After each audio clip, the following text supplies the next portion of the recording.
After a crazy NBA free agency period, some NBA owners are a bit upset with the timing of some of these deals that were agreed to. Now, the NBA will be investigating whether or not the tampering rules were violated. Also, we are finding out more of the demands that were made by Uncle Dennis in Kawhi Leonard's camp. What's going on, Fumble fam? It's your boy Chris, but you can also find me over on my YouTube channel, CK2K, but make sure you subscribe right here, hit that notification bell, and don't forget to like this video. Now, as I said just about like 2 seconds ago, I have my own YouTube channel where I cover the NBA and play some 2K, but for as long as I've learned about the real ups and downs of the bargaining agreement, I have had a heavy stand on the NBA just doing away with the tampering rules altogether, because no matter how much they think that they may have it under control, they really got nothing under control. According to ESPN's Zach Lowe and Brian Windhorst, the NBA has officially begun an investigation into how teams handled free agency just a few weeks ago. Their focus is on whether or not improper inducements were offered to players to circumvent this salary cap. This issue was raised by multiple team owners at a meeting held in Las Vegas during the Summer League. According to an additional source, the NBA is also exploring whether or not they need to change the rules against tampering. Now, I don't mean to cut myself off there, but yes, the hell they do. You can't control tampering. Players are going to talk to one another whether the league wants them to or not. Everybody and their mama knew KD and Kyrie would be on one team in New York. I still believe the Knicks were an Achilles away from having both of them, but that's not the point. The point is, unless the league taps into every player's phone, computers, etc., there's no way of fully knowing the conversations behind the scenes. All of that being said, here was Adam Silver's take on the tampering rule. I think it's pointless at the end of the day to have rules that we can't enforce. I think it hurts the perception of the integrity around the league if people say, well, you have that rule and it's obvious that teams aren't fully complying, so why do you have it?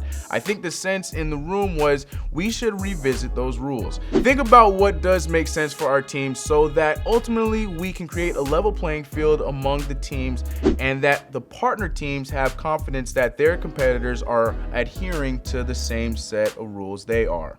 Recreate the rules. Yeah, let's see how that goes. Anyway, like I said before, unless the league taps into every player, coach, owner, or front office member's electronics, I don't know how they'll really come down to a real result to this. So let's backtrack a little bit and go back to KD and Kyrie. We all remember the news broke of the two stars joining forces on New York's B team about 15 minutes prior to the actual beginning of free agency. We also later learned that Nets GM Sean Marks found out about Kevin Durant's decision through Instagram when KD made his post, and it caught him off guard since the team never had an actual meeting with Kevin Durant. Without a meeting with the team, what could have ultimately pushed KD's decision? That's part of what the NBA is trying to figure out.